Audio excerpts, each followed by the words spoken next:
Bonjour à toutes et à tous. On nous le répète depuis notre plus tendre enfance. Mange tes légumes, c'est bon pour la santé. Et c'est vrai, bien sûr. Les légumes sont gorgés de vitamines, de minéraux et de fibres, essentiels à notre bien-être. Mais voilà, ce que l'on oublie souvent de préciser, c'est que notre corps change en vieillissant. Ses besoins évoluent, sa capacité à traiter certains aliments aussi. Ce qui était un super aliment à 30 ans peut devenir, disons, un peu plus problématique une fois la soixantaine passée.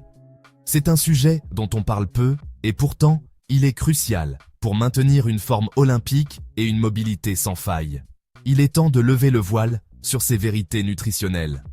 Imaginez un instant que certains légumes que vous consommez avec la meilleure intention du monde pourraient en réalité contribuer à vos douleurs articulaires, à la fragilité de vos os ou même à la fatigue de vos reins. Cela peut paraître choquant, n'est-ce pas? Pourtant, ce n'est pas une fiction. Certains composés naturels, présents dans des légumes très courants, peuvent avoir des effets insidieux sur l'organisme des seniors. L'idée n'est pas de vous faire peur ou de vous interdire de manger, bien au contraire. Mon objectif aujourd'hui est de vous donner les clés pour faire des choix éclairés, pour adapter votre alimentation à votre âge et continuer à profiter de la vie avec énergie et sans douleur. Il ne s'agit pas de diaboliser certains aliments, mais de comprendre leur impact spécifique sur un corps qui a déjà quelques kilomètres au compteur. Après 60 ans, notre métabolisme ralentit, notre système digestif peut devenir plus sensible, et la gestion de l'inflammation devient une priorité absolue pour préserver nos articulations et notre santé globale. C'est pourquoi une approche personnalisée de la nutrition est si importante. Ce qui fonctionne pour votre voisin de 40 ans n'est pas forcément ce qu'il y a de mieux pour vous. Ensemble, nous allons décortiquer tout cela, simplement et sans jargon médical compliqué, pour que vous deveniez l'acteur principal de votre santé. Dans cet article, nous allons donc passer au crible 4 légumes très populaires, que vous avez sûrement dans votre cuisine en ce moment même. Nous allons voir pourquoi, malgré leur réputation de produits sains, il est préférable de les consommer avec une grande modération après 60 ans. Mais surtout, je ne vais pas vous laisser sans solution. Pour chaque légume à risque, nous découvrirons des alternatives délicieuses et bien plus bénéfiques pour votre corps. Préparez-vous à bousculer quelques idées reçues et à redécouvrir le plaisir de manger pour votre bien-être. C'est parti pour un grand ménage dans votre potager alimentaire. Ah, la tomate, reine de nos salades d'été base de nos sauces préférées. On l'adore. Riche en lycopène, un puissant antioxydant, elle semble avoir tout pour plaire. Pour les personnes de plus de 60 ans, particulièrement celles qui souffrent de douleurs articulaires ou d'arthrose, la tomate peut se révéler être une fausse amie. Elle appartient à la famille des solanacées des plantes qui contiennent des alcaloïdes comme la solanine. Chez certaines personnes sensibles, cette substance peut exacerber les processus inflammatoires. Les genoux qui grincent les doigts, qui se raidissent la tomate, pourraient, sans que vous le sachiez, jeter de l'huile sur le feu. Le mécanisme est simple. L'inflammation est la réponse naturelle du corps à une agression. Quand elle devient chronique, comme dans les maladies articulaires liées à l'âge, elle cause des douleurs et des dégradations. Les alcaloïdes peuvent, chez les prédisposés, stimuler cette réponse inflammatoire systémique. La tomate est un aliment acide. Un excès d'acidité dans l'organisme peut favoriser la déminéralisation osseuse et affaiblir les structures qui soutiennent nos articulations, créant un terrain encore plus favorable aux douleurs et à la fragilité. Ce n'est pas une certitude pour tous. L'astuce: écoutez votre corps. Essayez de supprimer les tomates et autres solanacées de votre alimentation pendant 2 à 3 semaines. La pomme de terre est un pilier de notre alimentation, un aliment réconfortant et polyvalent. Frite purée, gratin, elle est partout. Mais derrière son apparence innocente se cache un ennemi redoutable pour les seniors. Un indice glycémique très élevé. Qu'est-ce que cela signifie? Lorsque vous mangez des pommes de terre, votre glycémie monte en flèche, très rapidement.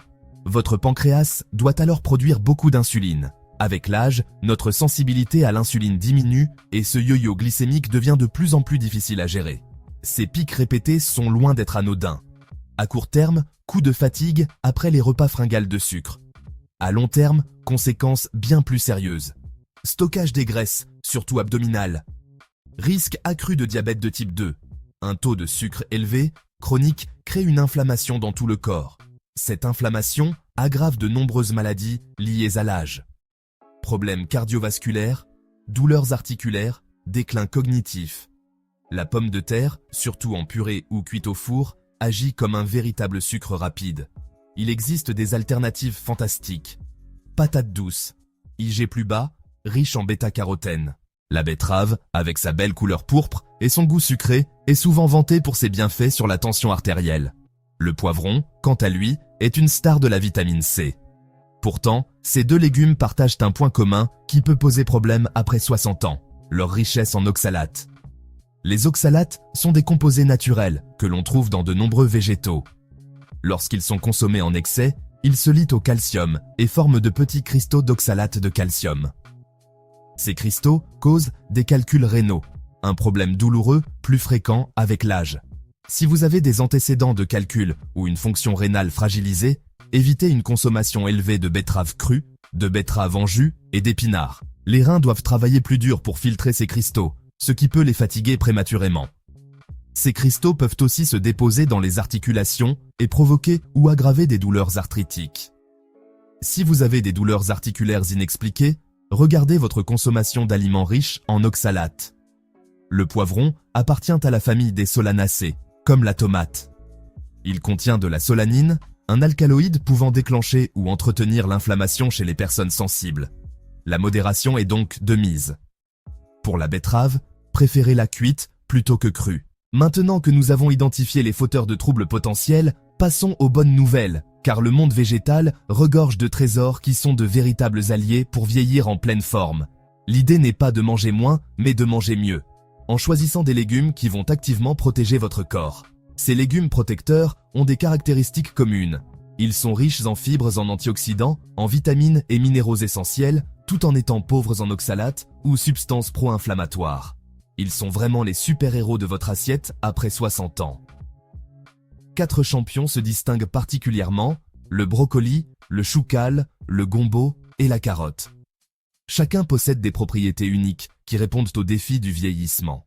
Commençons par les crucifères. Le premier, le brocoli. Le second, le chou-cal.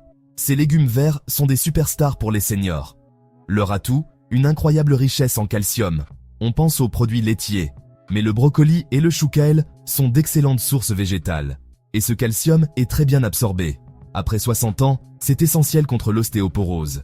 Une tasse de chou-cal cuit un verre de lait. Mais ce n'est pas tout. Le calcium a besoin d'un coéquipier, la vitamine K. Brocoli et cal sont champions en vitamine K. La vitamine K est cruciale pour synthétiser l'ostéocalcine, qui cimente le calcium. Apporter calcium plus vitamine K, stratégie gagnante pour des os solides. C'est mieux que du calcium seul. Le brocoli contient le sulforaphane. C'est un activateur des défenses antioxydantes et anti-inflammatoires. Des études montrent qu'il protège le cartilage en bloquant les enzymes dégradantes. Manger du brocoli peut freiner l'arthrose et soulager les douleurs articulaires. Le chou-cal est riche en flavonoïdes et en caroténoïdes, qui combattent le stress oxydatif. Cuisson, un paramètre important.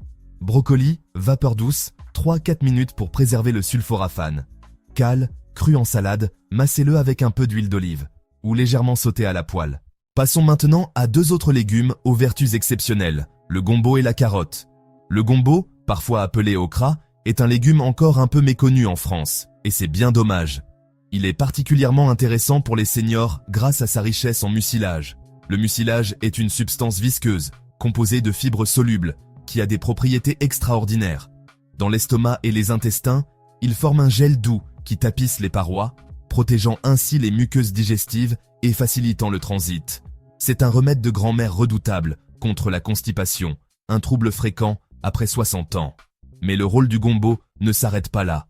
Ce même mucilage a la capacité de ralentir l'absorption des sucres au niveau de l'intestin. Concrètement, cela signifie qu'en ajoutant du gombo à votre repas, vous diminuez l'indice glycémique global de ce dernier. C'est un allié de choix pour lisser les pics de glycémie, soulager le pancréas et aider à la prévention du diabète de type 2. Il contribue également à la satiété, ce qui aide à contrôler son poids sans se sentir frustré. La carotte, quant à elle, n'a plus à faire ses preuves. Sa réputation de légume qui rend aimable et qui donne les fesses roses cache surtout une vérité scientifique. Elle est exceptionnellement riche en bêta-carotène. Notre organisme transforme ce pigment orange en vitamine A, une vitamine absolument essentielle pour la santé de nos yeux. La vitamine A est un composant de la rhodopsine, le pigment visuel présent dans la rétine qui nous permet de voir dans la pénombre. Une carence en vitamine A peut entraîner une mauvaise vision nocturne et, à terme, augmenter le risque de maladies oculaires comme la DMLA, la dégénérescence maculaire liée à l'âge. Vous l'avez compris, il ne s'agit pas de se priver, mais de faire des substitutions intelligentes et gourmandes. Remplacer les légumes à risque est beaucoup plus simple et délicieux qu'il n'y paraît. Prenons l'exemple de la pomme de terre, si problématique pour la glycémie. Au lieu d'une purée de pommes de terre, pourquoi ne pas essayer une purée de panais? Son goût est doux, légèrement sucré, et sa texture est tout aussi onctueuse. Ou encore, une purée de chou-fleur, incroyablement légère et faible en glucides. Pour remplacer les frites, pensez aux frites de patates douces ou de céleri rave cuites au four avec des herbes de Provence. C'est un régal, et votre glycémie restera stable. Pour remplacer la tomate dans vos salades et vos sauces, plusieurs options s'offrent à vous. Dans une salade, des lanières de poivrons rouges bien mûrs. L'idée est de jouer avec les textures et les saveurs. Utiliser une plus grande variété d'herbes aromatiques basilic et d'épices permet de créer des plats savoureux sans dépendre systématiquement du trio tomate-poivron-pomme de terre. L'important est de voir chaque remplacement comme une opportunité de découvrir de nouvelles saveurs et d'élargir votre palette culinaire. Votre corps bénéficiera de cette plus grande diversité nutritionnelle et vos papilles ne seront pas en reste. C'est une démarche positive pour prendre votre santé en main. Nous voici au terme de notre parcours au cœur de votre assiette. Après 60 ans, l'alimentation devient un outil de précision pour préserver votre capital santé. La santé est le plus précieux des biens. C'est tout le mal que je vous souhaite. À très bientôt pour d'autres conseils santé.